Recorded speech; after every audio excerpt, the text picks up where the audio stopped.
શહેરા નગરપાલિકા વિસ્તારમાંથી પસાર થતા હાલોલ શામળાજી 4 માર્ગીય હાઇવે પર દબાણ હટાવવાની કાર્યવાહી સામે સ્થાનિક વેપારીઓમાં ભારે અસંતોષ જોવા મળ્યો છે।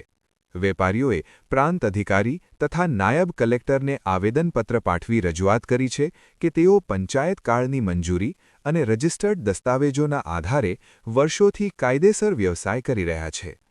પાણી, લાઇટ અને સફાઈ વેરો નિયમિત ભરવા છતાં યોગ્ય માપણી વિના તેમની મિલકતોને દબાણ ગણાવી નોટિસ આપવામાં આવી રહી હોવાનો આક્ષેપ કર્યો છે। વેપારીઓએ જણાવ્યું છે કે કોઈ લેખિત જાણ કર્યા વગર મૌખિક સૂચનાઓથી હેરાનગતિ થઈ રહી છે, જેના કારણે લગ્નગાળાની સિઝનમાં તેમની આજીવિકા જોખમાઈ છે। જ્યાં સુધી પ્રોપર માપણી કરી હદ નક્કી ન થાય ત્યાં સુધી કાર્યવાહી સ્થગિત રાખવાની માંગ કરવામાં આવી છે।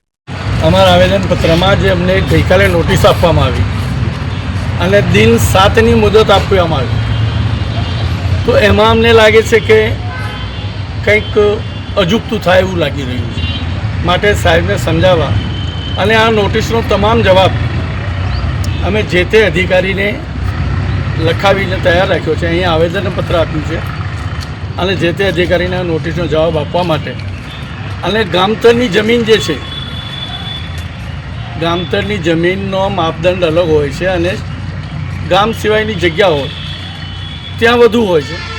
તો માટે સાહેબને અમે એ અરજી કરી કે અમારી જમીન જે 14 મીટરનો માપ છે રોડના મધ્યબિંદુથી, એની જગ્યાએ 12 મીટર કરવામાં આવે અને બિનજરૂરી નુકસાન જે થતું હોય એ અટકાવવામાં આવે, એ રિક્વેસ્ટ કરવા માટે અમે આવેદનપત્ર આપ્યું છે।